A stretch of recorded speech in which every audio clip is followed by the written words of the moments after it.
always felt like there was more to it than just what was offered, or that, you know, somewhere I would find this adventure or seek that sort of golden thread of understanding the world through different eyes.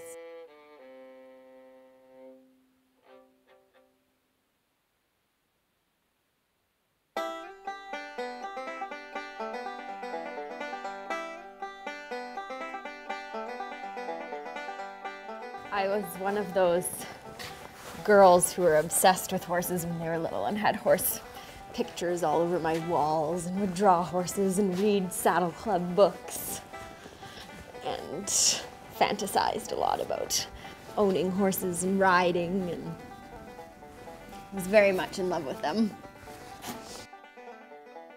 I think for every little girl they represent a form of freedom and ability to travel and experience the world with a whole lot of power.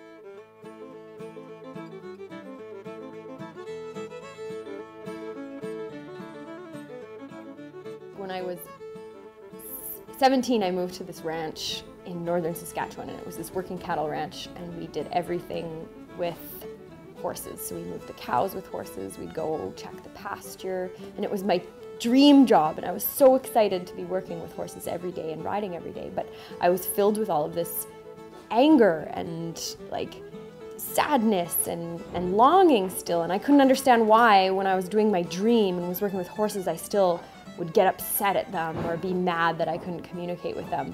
And it was sort of this recognition that, like, until I worked on those pieces, that's what prevented me from being able to communicate and understand the horse. And they really cause us to look at those pieces because a deeper part of us just wants to love them and wants to have this connection with them, but we have these human qualities that get in the way of that connection. It's like learning a whole new language, and learning a language with yourself too, because horses teach us so much about our own emotional responses. Waldemar Sunig said that riding is two souls and two bodies coming together in harmony.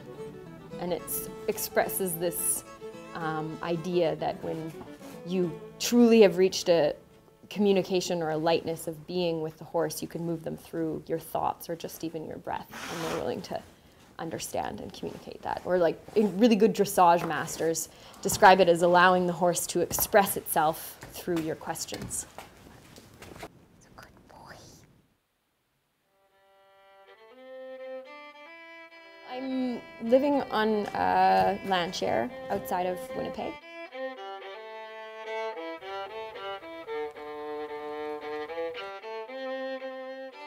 When I came back to Winnipeg, I wanted to live outside of the city still and keep doing work with horses, so I moved there. And I also have always been drawn to a more sort of simple way of living. I've liked living in small dwellings, and I like living without running water and wood heat, and those kinds of things are comforting and almost familiar to me.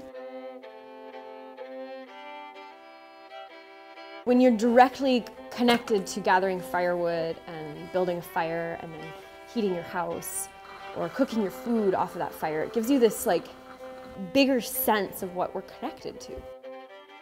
In the city, there's often this like, I find a lot of young people like struggle with what to do because everything's given to us. It's like you have your running water, you have your heat, you turn on your stove. It's like everything's so easy, and then it's like, well, now what do I do?